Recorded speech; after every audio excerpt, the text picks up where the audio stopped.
ಇವಾಗ ನಾವು 3 ವರ್ಷದಿಂದ ಶ್ರಮ ಅಲ್ವಾ, 3 ವರ್ಷದಿಂದ ನಾವು ಏನೇನೋ ಕನ್ಸು ಕಂಡ್ಕೊಂಡು ನಾವು ಜನಗಳಿಗೆ ತಲುಪಿಸ್ಬೇಕು ಅಂದ್ರೆ ನೀವು ಕರ್ಕೊಂಡ್ಬಿಟ್ಟು ಬೇರೆ ಸಿನಿಮಾ ಮೊಬೈಲ್ ಅಲ್ಲಿ ಹಾಕಿದ್ರೆ ತುಂಬಾ ಬೇಜಾರಾಯ್ತು. ಒಳ್ಳೇದ್ ಮಾಡಿದ್ರೆ ಒಳ್ಳೆ ಕರ್ಮ, ಕೆಟ್ಟದ್ ಮಾಡಿದ್ರೆ ಕೆಟ್ಟ ಕರ್ಮ. ಅದು ಇವಾಗ ಗೊತ್ತಾಗಲ್ಲ. ಅದು ನಿಧಾನಕ್ಕೆ ಎಲ್ಲೋ ಒಂದ್ ಕಡೆ ತೀರ್ಸ್ಕೊಳತ್ ಅಂತ ಹೇಳ್ಬಿಟ್ಟು ನನ್ನ ಭಾವನೆ. ನಮ್ಗೇನು ಜೋಬ್ ಕತ್ತಿ ಜಿಲ್ಲೆ ನಮ್ಗೇನು ಅಂತ ತುಂಬಾ ಅವ್ರು ಹೆಲ್ಪ್ ಮಾಡಿದ್ರು. ಅವ್ರು ಎಲ್ಲಾರು ಏನಂತ ಮೂವರು ಸೇರ್ಕೊಂಡು ಕತೆ ಮೇಲೆ ಹೋದ್ರು. ಇವಾಗ ನಾವು ಒಳ್ಳೆ ಒಂದ್ ಸಮಾಜಕ್ಕೆ ಒಳ್ಳೆ ಒಳ್ಳೆ ಸಂದೇಶ ಕೊಡ್ಬೇಕಾದ್ರೆ ಈ ತರ ಕಿಡಿಗೆ ಈ ತರ ಮಾಡಿದ್ರೆ ತುಂಬಾ ನಮ್ಗೆ ಒಂಥರ ಮನ್ಸಿಗೆ ಆಯ್ತು. ಪಿಕ್ಚರ್ ಮಾಡೋದೇ ಬೇಡ. ಯಾಕೆ ಇದನ್ನ ಒಂದೊಂದ್ ಸೀನ್ಗೂ ನಾವ್ ಎಷ್ಟು ಕಷ್ಟಪಟ್ಟಿರ್ತೀವಿ, ಎಷ್ಟು ಇದ್ ಮಾಡಿರ್ತೀವಿ. ನಿಮ್ಗೊಂದ ಒಂದ್ ಲಿಂಕ್ ಒತ್ತಾಗಿ ನಮ್ ಪಿಕ್ಚರ್ ಇಲ್ಲಿ ಬರ್ತಾ ಇದ್ರೆ ಹೆಂಗಿರತ್ತೆ? ತುಂಬಾ ಬೇಜಾರಾಯ್ತು. ಹೆಲೋ ವಿಜಯ ಕರ್ನಾಟಕ ವೀಕ್ಷಕರ ಎಲ್ರಿಗೂ ಹಾರ್ಟ್ಲಿ ವೆಲ್ಕಮ್. ನಾನು ನಿಮ್ಮ Kavya Krishnamurthy. 45 multi starrer cinema release ಆಗಿ ಒಳ್ಳೆ ರಿವ್ಯೂ ಜೊತೆಗೆ ಅಂದ್ರೆ ಸಿಕ್ಕಾಪಟ್ಟೆ ಸೌಂಡ್ ಮಾಡ್ತಾ ಇದೆ.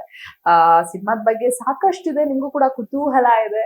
ನಿಮ್ಮೆಲ್ಲ ಒಂದಷ್ಟು ಪ್ರಶ್ನೆಗಳಿಗೆ ನಾನು ಇವತ್ತು ಉತ್ತರ ಹುಡುಕುವಂತ ಪ್ರಯತ್ನ ಮಾಡ್ತೀನಿ. ನನ್ನ ಜೊತೆ ಪ್ರೊಡ್ಯೂಸರ್ ಇದ್ದಾರೆ. ಸಾಕಷ್ಟು ವಿಚಾರಗಳಿದೆ, ಅವ್ರ ಜೊತೆ ಮಾತನಾಡ್ತಾ ಹೋಗೋಣ. ಮೊದಲಿಗೆ ಅವನ ಕಾರ್ಯಕ್ರಮಕ್ಕೆ ವೆಲ್ಕಮ್ ಮಾಡ್ಕೊಳ್ಳೋಣ. ರಮೇಶ್ ರೆಡ್ಡಿ ಸರ್, ನಮಸ್ತೆ, ವೆಲ್ಕಮ್. ನಮಸ್ಕಾರ. ಹೇಗಿದ್ದೀರಾ? ಚೆನ್ನಾಗಿದೆ. ಓಕೆ, ಸಿನಿಮಾದ ಗುಂಗು ಇನ್ನು ಕೂಡ ಹಾಗೆ ಇದೆ. ಅಂದ್ರೆ ಡಿಸೆಂಬರ್ ಮಂತ್ ಪ್ರೊಡ್ಯೂಸರ್ಗಾಗ್ಲಿ, ಡೈರೆಕ್ಟರ್ಗಾಗ್ಲಿ, ನಟರ್ಗಾಗ್ಲಿ ಒಂದ್ ರೀತಿ ಲಕ್ಕಿ ಮಂತ್ ಅಂತ ಹೇಳ್ಬೋದು. ನಿಮಗೆ ಎಷ್ಟು ಲಕ್ಕಿ ಆಗಿದೆ ಈ ವರ್ಷದ ಡಿಸೆಂಬರ್ ಮಂತ್? ತುಂಬಾ ಲಕ್ಕಿ ಇದೆ.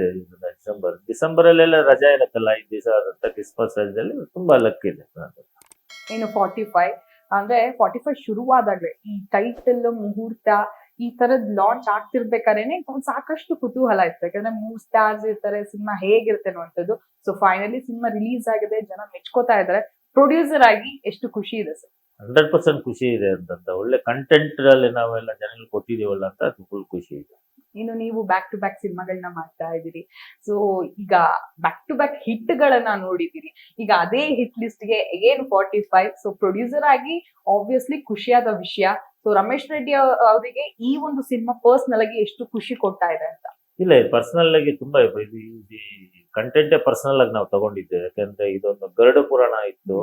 ಈ ಗರುಡ ಪುರಾಣ ಸಬ್ಜೆಕ್ಟ್ ನಮ್ಗೆ ತುಂಬಾ ಖುಷಿ ಇತ್ತು. ಫಸ್ಟ್ ನಮ್ಗೆ ಅರ್ಜುನ್ ಜನ್ಯ ಬಂದು ಹೇಳಿದಾಗ ಇದು ಒಳ್ಳೆ ಸಮಾಜಕ್ಕೆ ಮೆಸೇಜ್ ಇತ್ತು. ಇದು ಒಳ್ಳೆ ಎಲ್ಲ ಮನೆಗಳಲ್ಲಿ ನಡೆಯುವಂತ ಸಬ್ಜೆಕ್ಟ್ ಇದು. ಯಾಕಂದ್ರೆ ಅದು ನೋಡಿದ್ರೆ ಗೊತ್ತಾಗುತ್ತೆ. ಗರುಡ ಪುರಾಣದಲ್ಲಿ ಒಂದು ಅಧ್ಯಾಯ ತಗೊಂಡ್ವಿ ನಾವು. ಆ ಅಧ್ಯಾಯದಲ್ಲಿ ಮನುಷ್ಯ ಸತ್ ಮೇಲೆ ನಾವ್ ಏನ್ ಕಾರ್ಯ ಮಾಡ್ತೀವಿ, ಬದುಕಿದ್ದಾಗ ಹೆಂಗಿರ್ಬೇಕು, ಇದೆಲ್ಲ ನಾವು ನೋಡಿದಾಗ ನಂದೇ ಎಕ್ಸಾಂಪಲ್. ನಾನು ಎಲ್ಲೋ ಒಂದ್ ಕಡೆ ಜ್ಯೋತಿಷ್ಯ ನೋಡಕ್ ಹೋದ್ರೆ ಎಲ್ಲ ಜ್ಯೋತಿಷ್ಯ ಹತ್ರ ಹೋಗ್ತೀವಿ. ಅವ್ರು ಹೇಳಿದ್ರಿ ಸ್ವಾಮಿ ಏನಿದು ಅಂತ ಹೇಳಿದ್ರೆ, ಯಾವ್ದೋ ಒಂದು ವಿಷಯಕ್ಕೆ ಹೋದಾಗ ಅವರು ಅಂತ ನಿಮ್ಮ ಪೂರ್ವ ಜನ್ಮದಲ್ಲಿ ಯಾರೋ ಒಬ್ರು ಸತ್ತೋಗ್ಬಿಟ್ಟಿದ್ದಾರೆ, ಕಾರ್ಯನೇ ಮಾಡಿಲ್ಲ ಅಂತ ಹೇಳ್ತಾರೆ. ನಮ್ಗೆ ಗೊತ್ತಿರಲ್ಲ, ನಮ್ಮ ತಂದೆ ತಾಯಿ ಅವ್ರು ಯಾರು ಮಾಡಿರ್ತಾರೆ ಅಂತ ನಾವೆಲ್ಲಿ ಹುಡ್ಕೊಂಡು ಹೋಗೋದು ಅದಂತ. ಇಲ್ಲ ಇದು ದೋಷನೇ ನಿಮ್ಗೆ ಇವಾಗ ಇಲ್ಲಿರೋದು, ಈ ತರ ಹೇಳ್ತಾ ಇರ್ತಾರೆ. ಅದಕ್ಕೆ ಈ ನಮ್ ಸಬ್ಜೆಕ್ಟ್ ಅದೇ ತರ ಬಂತು. ಯಾಕಂದ್ರೆ ನಾನು ಹೋಗಿದ್ದೆ ಅವಾಗ ಸರ್ ಬಂದಾಗ ಚೆನ್ನಾಗಿದೆ, ಎಲ್ಲರಿಗೂ ಇದನ್ನ ತಿಳ್ಕೊಳ್ಳಿ ಇದೆಲ್ಲ. ಯಾಕಂದ್ರೆ ನಮ್ಗೆ ಗೊತ್ತಾಗಲ್ಲ, ಇವಾಗಿರೋ ಲೈಫ್ ಅಲ್ಲಿ ನಾವೇನು ನೋಡಲ್ಲ. ಬೆಳಗ್ಗೆ ಹೋಗ್ತೀವಿ, ಸಾಯಂಕಾಲ ಬರ್ತೀವಿ ಅಷ್ಟೇ. ಏನೇ ಕಷ್ಟ ಬಂದ್ರು ಬಿಡು ಇದು ಬರ್ಲಿ ಅಂತ ಒಂದು ಇವಾಗ ಇರ್ತೀವಿ. ಕೆಲವು ಬಂದಾಗ ಮಾತ್ರ ಗೊತ್ತಾಗತ್ತೆ. ಆಮೇಲೆ ನಾವು ಹುಡ್ಕೊಂಡು ಹೋಗ್ತೀವಿ ಏನಪ್ಪಾ ಪರಿಹಾರ ಅಂದಾಗ. ಆ ಪರಿಹಾರಕ್ಕೆ ಹೋದಾಗ ಅವ್ರು ಹೇಳ್ತಾರೆ, ನಿಮ್ಗೆ ಯಾರು ನಿಮ್ ಮನೆ ಕಡೆ ತೀರ್ಕೊಂಡ್ಬಿಟ್ಟವ್ರೆ, ಅವ್ರ ಕಾರ್ಯನೇ ಮಾಡಿಲ್ಲ ಅಂತ ಹೇಳ್ತಾರೆ. ಅವ್ ನಮ್ಗೆ ಗೊತ್ತಾಗಲ್ಲ. ಬಟ್ ಆ ಗರುಡ ಪುರಾಣ ಅಂದ್ರೆ ಆ ಸಬ್ಜೆಕ್ಟ್ ಎಲ್ಲ ಇದ್ರಲ್ಲಿ ತಗೊಂಡಿದ್ದೀವಿ ಒಂದಷ್ಟು. ಅದೇ ನೀವೇ ಹೇಳ್ದಂಗೆ ಸಾಕಷ್ಟು ಜನ ಕುತೂಹಲ ನಮ್ಮಲ್ಲೆಲ್ಲರೂ ಇರುತ್ತೆ. ಅಂದ್ರೆ ನಮ್ಮ ಸಾವಿನ ಬಗ್ಗೆ ಆ ಒಂದು ಕುತೂಹಲ ಅಂತೂ ಇದ್ದೇ ಇರುತ್ತೆ. ಎಲ್ಲೋ ಆ ಕುತೂಹಲಕ್ಕೆ 45 ಸಿನಿಮಾ ಉತ್ತರ ಆಯ್ತು ಅಂತ ಅನ್ಸುತ್ತಾ ಹೇಗೆ? 100% ಅದು ಕುತೂಹಲಕ್ಕೆ ನಮ್ ಪಿಕ್ಚರೇ. ಎಸ್. ಇನ್ನು ಸರ್, ಪ್ರೊಡ್ಯೂಸರ್ ಆಗಿ ನಿಮ್ಮ ಕೊಡುಗೆ ಚಿತ್ರರಂಗಕ್ಕೆ ಹೆಚ್ಚಾಗಿದೆ, ಅಪಾರ. ಮೊದಲು ಡೈರೆಕ್ಟರ್ ಅಂದ್ರೆ ಅರ್ಜುನ್ ಜನ್ಯ ಅವರ ಡೆಬ್ಯೂ ಆಗಿರೋದ್ರಿಂದ ಆಬ್ವಿಯಸ್ಲಿ ಒಂದಷ್ಟು ಕ್ಯಾಲ್ಕುಲೇಷನ್ಸ್ ಅಂತೂ ಇದ್ದೇ ಇರುತ್ತೆ. ಹೇಗೆ ಈ ಕತೆ ನಿಮ್ಮ ಹತ್ರ ಬಂದಾಗ ಅವ್ರು ನಿಮ್ಮನ್ನ ಅಪ್ರೋಚ್ ಮಾಡಿದ್ದ ಹೇಗೆ, ಇದು ಹೇಗಾಯ್ತು ಈ ಪ್ರಾಸೆಸ್ ಅಂತ? ಇಲ್ಲ, ಕತೆ ಹೇಳಿದಾಗ ನಮ್ ಕತೆ ಮಾತ್ರ ತುಂಬಾ ಚೆನ್ನಾಗಿತ್ತು. ಅವ್ರು ಹೇಳಿದ್ದು ಈ ತರ ಗರುಡ ಪುರಾಣದ್ದು ಈ ತರ ಆತ್ಮ ಹಿಂಗಾಗತ್ತೆ ಅಂದಾಗ ತುಂಬಾ ಚೆನ್ನಾಗಿತ್ತು. ನಾನು ಅಂತ ಆಯ್ತು, ಅದೇ ಹೇಳ್ತಾ ಇದ್ನಲ್ಲ ಅಂತ. ಈ ಕತೆ ಹೇಳ್ತಾ ಇದಾರೆ, ಕತೆ ಪಿಕ್ಚರ್ ಹೆಂಗ್ ತೆಗೀತಾರೆ, ಸ್ಕ್ರೀನ್ ಮೇಲೆ ಹೆಂಗ್ ಬರುತ್ತೆ ಅಂತ ಹೇಳಿದಾಗ, ನೀವು ಕತೆ ಹೇಳಕ್ಕೆನ ಚೆನ್ನಾಗಿದೆ ಸರ್, ನಿಮ್ಗೆ ಆ ಕೆಪಾಸಿಟಿ ತೆಗಿಯೋ ಕೆಪಾಸಿಟಿ ಇದೆಯಾ ಅಂತ ಅವ್ರು ನಾವು ಕೇಳಿದಾಗ, ಇಲ್ಲ ನಾನು ಕೆಲಸ ಮಾಡ್ತೀನಿ, ನಾನು ಆನಿಮೇಷನ್ ಅಲ್ಲಿ ಮಾಡ್ಕೊ ಬರ್ತೀನಿ, ನಿಮಗೆ ತಗೊಂಡ ಫುಲ್ ಪಿಕ್ಚರ್ ಅಲ್ಲಿ ನಾವು ಮ್ಯೂಸಿಕ್ ಹಾಕೋ ಬರ್ತೀನಿ, ನಿಮ್ ಮ್ಯೂಸಿಕ್ ಹಾಕ್ಬಿಟ್ಟು ಪಿಕ್ಚರ್ ನೋಡಿ ನಿಮ್ಗೆ ಇಷ್ಟ ಇದ್ರೆ ತೆಗೀರಿ, ಇಲ್ಲಾಂದ್ರೆ ಬೇಡ ಅಂತ ಹೇಳಿದ್ರೆ ಆಯ್ತು ಮಾಡ್ಕೊಬಂದು. 1 ವರ್ಷ ಆಯ್ತು ಮಾಡ್ಕೊಬಂದು. ಸ್ಕ್ರೀನ್ ಮೇಲೆ ನೋಡಿದಾಗ ನಮ್ಗೆ ತುಂಬಾ ಇಂಟ್ರೆಸ್ಟ್ ಆಯ್ತು. ಓ ಇದು ಕಥೆನಾ, ಇದು ನೋಡಿ ನಮ್ಗೆ ಮನೇಲಿ ನಡೀತಾ ಇರೋದಕ್ಕೂ ಇಲ್ಲಕ್ಕೂ ಮತ್ತೆ ಈ ಸಮಾಜಕ್ಕೂ ಇದು ತಿಳಿಸ್ಬೇಕು ಅಂತ ಹೇಳ್ಬಿಟ್ಟು ಆಯ್ತು ಮಾಡೋಣ ಅಂತ ಅವಾಗ ನಾನು ಇದು ಮಾಡಿ. ಸರ್ ಯೂಶಲಿ ಈ ತರ ಸಿನಿಮಾ ಅಂದ್ರೆ ಆಬ್ವಿಯಸ್ಲಿ ಅಲ್ಲಿ ಖರ್ಚುಗಳೇ ಹೆಚ್ಚಿರುತ್ತೆ, ಪ್ರೊಡ್ಯೂಸರ್ಗೆ ಹೆಚ್ಚು ಖರ್ಚುಗಳಾಗಿರುತ್ತೆ, ಅಂದ್ರೆ ನಿಮ್ಮ ಇನ್ವೆಸ್ಟ್ಮೆಂಟ್ ಹೆಚ್ಚಾಗಿರುತ್ತೆ. ಬಟ್ 3 ಸ್ಟಾರ್ಗಳು ಇರೋದ್ರಿಂದ ಸಂಭಾವನೆ ಕೂಡ ಅಷ್ಟೇ ಕೊಡ್ಬೇಕಾಗಿರುತ್ತೆ. ಸೊ ರಮೇಶ್ ರೆಡ್ಡಿ ಅವರ ಜೇಬಿ ಕತ್ರಿ ಮಿತ್ತ ಅಂತ ಅಂದ್ರೆ ಸಂಭಾವನೆ ಬಗ್ಗೆ ಈಗ ಮಾತನಾಡೋದಾದ್ರೆ ಹೇಗೆ ಸರ್ ಅಂತ? ಮಾವನ ಅಂತ ಹೇಳಲ್ಲ ಹಂಗಂತ ಅದೇನಿಲ್ಲ. ನಮ್ ಶಿವಣ್ಣ ತುಂಬಾ ಹೆಲ್ಪ್ ಮಾಡಿದ್ರು, ಉಪ್ಪಿ ಸರ್ ಹೆಲ್ಪ್ ಮಾಡಿದ್ರು, ರಾಜ್ಬಿ ಶೆಟ್ಟಿ ಹೆಲ್ಪ್ ಮಾಡಿದ್ರು ಅಂತ ಅವ್ರು ಕತೆ ಹೇಳ್ದ ಕತೆ ಎಲ್ಲರಿಗೂ ತುಂಬಾ ಇಷ್ಟ ಆಯ್ತು. ನಮ್ಗೇನು ಜೋಬ್ ಕತ್ತಿ ಇದಿಲ್ಲ, ನಮ್ಗೇನು ಅಂತ ತುಂಬಾ ಅವ್ರು ಹೆಲ್ಪ್ ಮಾಡಿದ್ರು. ಅವ್ರು ಎಲ್ಲರೂ ಏನಂತ ಮೂವರು ಸೇರ್ಕೊಂಡು ಕತೆ ಮೇಲೆ ಓದ್ವಿ, ತುಂಬಾ ಇಂಟ್ರೆಸ್ಟ್ ನಾವು ಮಾಡ್ತೀವಿ ಅಂತ ಅದಾಯ್ತು. Yes sir. ಸರ್ ಇನ್ನು ಕಾಸ್ಟಿಂಗ್ ಅಂತ ಬರೋದಾದ್ರೆ ಈಗ ಬರೀ ಪ್ರೊಡ್ಯೂಸರ್ ಅಂದಾಕ್ಷಣ ಕೆಲವೊಂದು ಸಿನಿಮಾಗಳಲ್ಲಿ ಪ್ರೊಡ್ಯೂಸರ್ ಬರೀ ಪ್ರೊಡ್ಯೂಸರ್ ಅಷ್ಟೇ ಸೀಮಿತ ಆಗಿರ್ತಾರೆ. ಬಟ್ ಕೆಲವೊಂದಷ್ಟು ನಿಮ್ಮಂತ ಪ್ರೊಡ್ಯೂಸರ್ಸ್ ಲೈಕ್ ಇಡೀ ಸಿನಿಮಾದಲ್ಲಿ ಇನ್ವಾಲ್ವ್ ಆಗಿರ್ತೀರಿ, ಈ ಸಿನಿಮಾ ಆಗು ಹೋಗುಗಳಲ್ಲಿ ಜೊತೆಲಿ ಇರ್ತೀರಿ. ಸೊ ಈ ಸಿನಿಮಾದಲ್ಲಿ ನಿಮ್ಮ ಒಂದು ಪಾತ್ರ ಎಷ್ಟಿತ್ತು ಅಂಡ್ ಆಬ್ವಿಯಸ್ಲಿ ಒಂದು ಪ್ರೊಡ್ಯೂಸರ್ ಇಡೀ ಸಿನಿಮಾ ಜೊತೆ ನಿಂತಾಗ ಸಿನಿಮಾದ ಔಟ್ಪುಟ್ ಕೂಡ ಅಷ್ಟೇ ಚೆನ್ನಾಗಿ ಬರುತ್ತೆ, ಸಿನಿಮಾದ ಟೀಮ್ ಕೂಡ ಅಷ್ಟೇ ಚೆನ್ನಾಗಿರುತ್ತೆ. ಸೊ ಅದ್ರ ಬಗ್ಗೆ ಮಾತನಾಡೋದು. ಇಲ್ಲ ನಾನು ಇನ್ವಾಲ್ವ್ ಆಗಿದ್ದೆ, 100% ನಾವು ಇನ್ವಾಲ್ವ್ ಆಗಿದ್ವಿ. ಅವರು ತೋರಿಸ್ತಾ ಇದ್ರು ನೀವು ಏನೇನು ಒಂದೊಂದು ದಿನ ಏನು ಶೂಟಿಂಗ್ ಮಾಡ್ತಾರೋ ನಂಗೆ ಎಡಿಟ್ ಮಾಡಿ ಕಳಿಸ್ತಾ ಇದ್ರು. ಅದನ್ನ ಕೆಲವು ಸೀನ್ಗಳು ಚೆನ್ನಾಗಿಲ್ಲ ಅಂದ್ರೆ ನಾವು ಡಿಸ್ಕಸ್ ಮಾಡಿ ಬೇಡ ಸರ್ ಇದು ಮಾಡೋಣ ಅಂತ ಹೇಳ್ತಾ ಇದ್ವಿ. ನಾನು ಫುಲ್ ಇನ್ವಾಲ್ವ್ ಆಗಿದ್ದೆ ಎಲ್ಲ.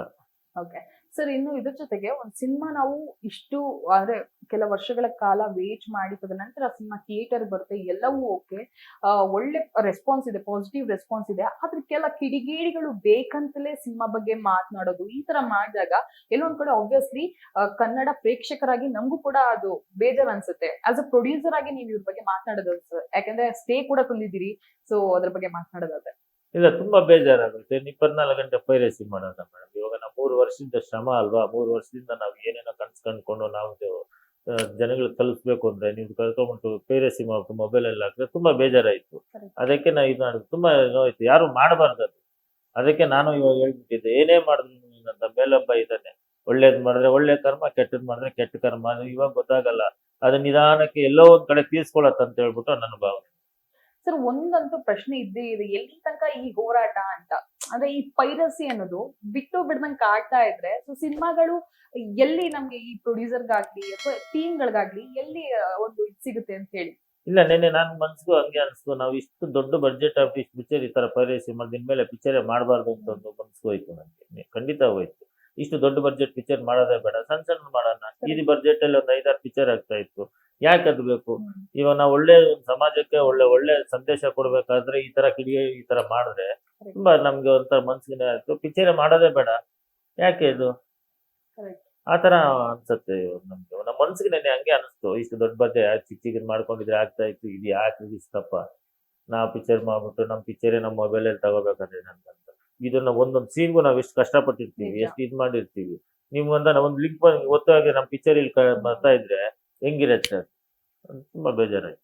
ಸರ್ ಎಷ್ಟು ಲಿಂಕ್ಗಳನ್ನ ಡಿಲೀಟ್ ಮಾಡ್ಸಿದ್ರ ಈಗಾಗ್ಲೇ ಅಂತ? ಸುಮಾರು ಟೀಮ್ ಇದಾರೆ ಮೇಡಮ್, ಮಾಡ್ತಾನೆ ಇದಾರೆ. ಸುಮಾರು ಲಿಂಕ್ಗಳು ಬಂತು, ಮಾಡ್ತಾನೆ ಇದಾರೆ, ಕಳಿಸ್ತಾನೆ ಇದಾರೆ. ತುಂಬಾ ಬೇಜಾರಾಗುತ್ತೆ ಅದನ್ನ. ಇನ್ನು ಸುದೀಪ್ ಅವ್ರು ಕೂಡ ಸಿನಿಮಾ ಬಗ್ಗೆ ಅಂದ್ರೆ ಈ ಪೈರಸಿ ಬಗ್ಗೆ ಕಾಳಜಿ ತೋರಿಸಿದ್ರು 45 ಸಿನಿಮಾ ಬಗ್ಗೆ. ಸೊ ಏನ್ ಹೇಳ್ತೀರಾ ಅದ್ರ ಬಗ್ಗೆ ಅಂತ? ಇಲ್ಲ ಅವ್ರು ಎಲ್ಲ ನಡೀತಾ ಇದೆಯಲ್ಲ ಅದಂತ. ಅವರು ಪಾಪ ಅವರು ನಮ್ಮ ಪಿಕ್ಚರ್ ಇಷ್ಟು ಲಿಂಕ್ ಬಂದಿದೆ ಅಂತ ಹೇಳ್ತಾ ಇದ್ರು, ಸಂತೋಷ. ಅದು ಎಲ್ಲ ಅವ್ರ ಪಿಕ್ಚರು ಬಂತು, ನಮ್ಮ ಪಿಕ್ಚರು ಬಂತು, ಎಲ್ಲಾ ಪಿಕ್ಚರು ಒಂದೇ ಅಲ್ಲ, ನಂದೊಂದೇ ಅಲ್ಲ, ಎಲ್ಲಾ ಬಂದಿದೆ. ನಂದು ಸ್ವಲ್ಪ ಜಾಸ್ತಿ ಬಂದಿದೆ, ಯಾಕೆಂದ್ರೆ ಇಲ್ಲಿ ನಮ್ಗೆ ಗೊತ್ತಿಲ್ಲ ಮೇಡಮ್, ಹಿಂದೆ ಯಾರು ಮುಂದೆ ಯಾರು ಇದು ನಮ್ಗೆ ಗೊತ್ತಿಲ್ಲ. ನಾವು ಏನಾದ್ರು ಕೆಲಸ ಮಾಡೋದು ಮಾತ್ರ ನಮ್ಗೆ ಗೊತ್ತಿರತ್ತೆ ಈ ತರ ಅಂತ. ನನ್ಗೆ ಇವಾಗ ಗೊತ್ತಾಗ್ತಾ ಇದೆ, ಅರ್ಥ ಆಯ್ತಾ? ಯಾರೇ ಬರ್ಲಿ ಮುಂದೆಗಡೆ ಮಾಡ್ಬೇಕು, ಹಿಂದಗಡೆಯಿಂದ ಮಾಡಿದ್ರೆ ಅದು ಸ್ವಲ್ಪ ಮನ್ಸಿಗೆ ನೋವಾಗುತ್ತೆ. Exactly sir. ಸರ್ ಇನ್ನು ಇದ್ರ ಜೊತೆಗೆ ಸಿನಿಮಾದ ಬಗ್ಗೆ ಮಾತನಾಡೋದಾದ್ರೆ ಪ್ರತಿ ಪಾತ್ರ ಕೂಡ ಅಂದ್ರೆ 3 ಸ್ಟಾರ್ಗಳಿದ್ದಾರೆ, ಯಾರು ಹೆಚ್ಚು ಯಾರು ಕಮ್ಮಿ ಇಲ್ಲ, ಎಲ್ಲರೂ ಕೂಡ ಅವರ ಪಾತ್ರವನ್ನ ತಿಂದಾಕ್ಬಿಟ್ಟಿದ್ದಾರೆ. ನಿಮಗೆ ಪರ್ಸನಲಿ ಫೇವ್ರೇಟ್ ಯಾರು ಇಷ್ಟ ಅಂದ್ರೆ ಸಿನಿಮಾದ ಪಾತ್ರದ ಮೂಲಕ ಅಂತ? ಇಲ್ಲ ಮೂವರು ಇಷ್ಟ ನನ್ಗೆ ಅಂತ. ನನಗೆ ರಾಜ್ಬಿ ಶೆಟ್ಟಿ ಆಕ್ಟಿಂಗ್ ತುಂಬಾ ಇಷ್ಟ ಆಯ್ತು. ರಾಜ್ಬಿ ಶೆಟ್ಟಿ ಅಂತ, ಶಿವಣ್ಣ ಬಿಡಿ, ಶಿವಣ್ಣ ಆಕ್ಟಿಂಗ್ ಅಂದ್ರೆ ಅವ್ರದ್ದು ನಮ್ ಮಾತಾಡಕ್ಕೆ ಆಗಲ್ಲ, ಶಿವಣ್ಣ ಉಪ್ಪಿ ಸರ್ ಮಾತಾಡಕ್ಕೆ ಆಗಲ್ಲ. ನನ್ಗೆ ಈ ಕಂಟೆಂಟ್ಗೆ ಒಂದು ಇನ್ನೋಸೆಂಟ್ ಆಗಿ ಆಕ್ಟಿಂಗ್ ಮಾಡಿರೋದು ಅಂತಂದ್ರೆ ನಮ್ಮ ರಾಜ್ಬಿ ಶೆಟ್ಟಿ ಸರ್. ಎಲ್ಲಿ ಬೇಕೋ ಹಂಗ್ ಮಾಡಿದ್ದಾರೆ. ಶಿವಣ್ಣ ಆಕ್ಟಿಂಗ್ ನಾವ್ ಹೇಳಕ್ ಅವ್ರು ಬಿಡಿ ಅವ್ರು ಆಕ್ಟಿಂಗ್ ಅದು ಅವ್ರ ಲೆವೆಲ್ಲೇ ಬೇರೆ, ಉಪ್ಪಿ ಸರ್ ಲೆವೆಲ್ಲೇ ಬೇರೆ. ನಮ್ ರಾಘವಿ ಶೆಟ್ಟಿ ಸರ್ ತುಂಬಾ ಚೆನ್ನಾಗಿತ್ತು ನೋಡಕ್ಕೆ. Super sir. ಇನ್ನು ಅಂದ್ರೆ ಈಗ ಅರ್ಜುನ್ ಜನ್ಯ ಅವರ ಮೊದಲ ಡೆಬ್ಯೂ ಆಗಿರೋದ್ರಿಂದ ಅವ್ರು ನಿಮ್ಗೆ ಬಂದು ಕತೆ ಹೇಳಿದಾಗ ಒಂದಷ್ಟು ಪ್ಲಾನಿಂಗ್ಸ್ ಅನ್ನ ಹೇಳಿದಾಗ ಆಬ್ವಿಯಸ್ಲಿ ನಿಮ್ ತಲೆಗೆ ಒಂದು ಪಿಕ್ಚರ್ ಅಂತೂ ಇದ್ದೇ ಇರುತ್ತೆ. ಬಟ್ ಸಿನಿಮಾ ರಿಲೀಸ್ ಆದ್ಮೇಲೆ ಒಂದು ಒಳ್ಳೆ ಔಟ್ಪುಟ್ ಬಂದಾದ್ಮೇಲೆ ಈಗ ನಿಮ್ಮಲ್ಲಿ ಚೇಂಜಸ್ ಆಗಿರುವಂತ ಅಂದ್ರೆ ಯೋಚನೆ ಏನು ಸರ್ ಅಂತ? ಯೋಚನೆ ನಮ್ಗೇನು ಯೋಚನೆ ಆಗಿಲ್ಲ, ನಾವ್ ಅವಾಗ ಹೆಂಗಿದೀವೋ ಹಂಗೆ ಇದ್ದೀವಿ. ಯೋಚನೆ ಏನಾಗಿಲ್ಲ, ಔಟ್ಪುಟ್ ಬಂದಾಗ ನಮ್ಗೆ ತುಂಬಾ ಖುಷಿ ಆಯ್ತು. ನಿಮ್ಗೆ ಕ್ಲೈಮ್ಯಾಕ್ಸ್ ಬಂದಾಗ ನಮ್ ಶಿವಣ್ಣ ನಾವ್ ಈ ತರ ನೋಡ್ತಾ ಇದೀವ ಅಂತ ಹೇಳ್ಬಿಟ್ಟು ಮೊನ್ನೆನೂ ಹೇಳ್ತಾ ಇದ್ದೆ, ನನ್ಗೆ ಒಂಥರ ಇದಾಗೋಯ್ತು. ನಾವು ಇವಾಗ 11 ಅವತಾರದಲ್ಲಿ ತೋರಿಸಿದೀವಿ, ಇದೊಂದು 11 ಜ್ಯೋತಿಲಿಂಗ ಇದೀವಿ ಅಂತ ಹೇಳ್ತೀವಿ ಇಷ್ಟೊಂದು. ಅದು ಇವಾಗ ನಾವು 11 ಅವತಾರ ತೋರಿಸ್ತೀವಿ. ಆ ಒಂದೊಂದು ಅವತಾರಕ್ಕೆ ನಾವ್ ಎಷ್ಟು ಡ್ರಾಯಿಂಗ್ ಮಾಡಿ ಈ ತರ ಇದು ಮಾಡ್ಬೇಕು, ಈ ತರ ಮಾಡ್ಬೇಕು ಅಂತ ಇಬ್ರು ಡಿಸ್ಕಸ್ ಮಾಡಿ ಎಲ್ಲ ಮಾಡಿ ಅನ್ನಂತ ಔಟ್ಪುಟ್ ನೋಡಿದ್ಮೇಲೆ ತುಂಬಾ ಖುಷಿ ಆಯ್ತು ಅಂತ. ಇನ್ನು ಸರ್ ಸಿನಿಮಾಗೆ ಸಿಕ್ತಿರುವಂತ ಬಿಟ್ಬಿಡಿ ಈ ಅಪಪ್ರಚಾರ ಇದೆಲ್ಲ ಹೊರತುಪಡಿಸಿ ಒಳ್ಳೆ ರೆಸ್ಪಾನ್ಸ್ ಸಿಗ್ತಾ ಇದೆ. ಸಿನಿಮಾ ನೋಡಿದವರು ಅಂದ್ರೆ ಫ್ಯಾಮಿಲಿ ಆಡಿಯನ್ಸ್ ಇರ್ಬೋದು, ಪ್ರತಿಯೊಬ್ರು ಬಂದು ಸಿನಿಮಾನ ನೋಡ್ತಾ ಇದಾರೆ. ಸೊ ಅಂತವ್ರಿಗೆ ರಮೇಶ್ ರೆಡ್ಡಿ ಅವರು ಏನ್ ಹೇಳ್ತೀರಿ ಅಂತ? ಇಲ್ಲ ನಾನು ಹೇಳೋದೊಂದೇ, ನಾವು ಒಳ್ಳೆ ಸಮಾಜಕ್ಕೆ ಒಳ್ಳೆ ಸಂದೇಶ ಕೊಡ್ತಾ ಇದೀವಿ, ಒಳ್ಳೆ ಮೆಸೇಜ್ ಇದೆ. ಇದು ಫ್ಯಾಮಿಲಿ ಆಡಿಯನ್ಸ್, ಮಕ್ಕಳಿಂದ ಹಿಡಿದು ದೊಡ್ಡವರನ್ನ ಕೂತ್ಕೊಂಡು ಎಂಜಾಯ್ ಮಾಡೋಂಥ ಪಿಕ್ಚರು. ನೀವು ನಿಧಾನಕ್ಕೆ ಪಿಕ್ಚರ್ ನೋಡಿದ್ರೆ ಕ್ಲೀನ್ ಆಗಿ ನಿಮ್ಗೆ ಇದಾಗತ್ತೆ. ಒಂದು ಗರುಡ ಪುರಾಣದಲ್ಲಿ ಏನಿದೆ ಅಂತ, ಯಾಕಂದ್ರೆ ಯಾರೋ ಗರುಡ ಪುರಾಣ ಬುಕ್ ಹೋಗ್ತಾ ಇರ್ಲಿಲ್ಲ, ನಮ್ದು ಏನೇನ್ ಕಾರ್ಯಗಳಿದೆಯೋ ಅದನ್ನ ಮಾಡ್ತಾ ಇಲ್ಲ. ಇದು ಹಿಂದುತ್ವದಲ್ಲಿ ಇದೊಂಥರ ನಾವ್ ಹೆಂಗ್ ಹೇಳ್ತೀವಿ, ನಾವು ಹಿಂದೂ ಕಲ್ಚರು, ಇದು ಸನಾತನ ಧರ್ಮದಲ್ಲಿ ನಾವು ಇದು ಮಾಡ್ಲೇಬೇಕು. ಯಾಕಂದ್ರೆ ಎಲ್ಲೋದ್ರೂ ಆ ಕಾರ್ಯಗಳು ಮಾಡ್ಬೇಕು ಅಂತ ಹೇಳ್ತಾರೆ. ನಾವು ಇಲ್ಲಿಂದ ಕಾಶಿಗೆ ಹೋಗ್ತೀವಿ, ಕಾಶಿಗೆ ಹೋಗ್ಬಿಟ್ಟು ಏನ್ ಮಾಡ್ತೀವಿ, ಬೂದಿ ಬಿಡ್ತೀವಿ ನೋಡಿ, ಆವಾಗ ಮಾಡಿದ್ರೆ ಅವ್ರ ಆತ್ಮ ಶಾಂತಿ ಆಗತ್ತೆ ಅಂತ ಹೇಳ್ತಾರೆ. ದಯವಿಟ್ಟು ಎಲ್ಲ ಈ ಗರುಡ ಪುರಾಣದಲ್ಲಿ ಇದೆ, ದಯವಿಟ್ಟು ಬಂದು ಎಲ್ಲರೂ ಪ್ರೇಕ್ಷಕರು ಬಂದು ಥಿಯೇಟರ್ ಅಲ್ಲಿ ಪಿಕ್ಚರ್ ನೋಡಿ ಅಂತ ಬೇಡ್ಕೋತೀನಿ. Thank you. Thank you so much sir. ಒಂದು ಒಳ್ಳೆ ಅದ್ಭುತ ಸಿನಿಮಾಗೆ ನೀವು ಕೈ ಜೋಡಿಸಿದಕ್ಕೆ ಅಂಡ್ ಒಂದು ಒಳ್ಳೆ ಸಿನಿಮಾವನ್ನ ನಮ್ಗಾಗಿ ಕೊಟ್ಟಿದ್ದಕ್ಕೆ ನಿಮ್ಗೂ thank you. Thank you sir.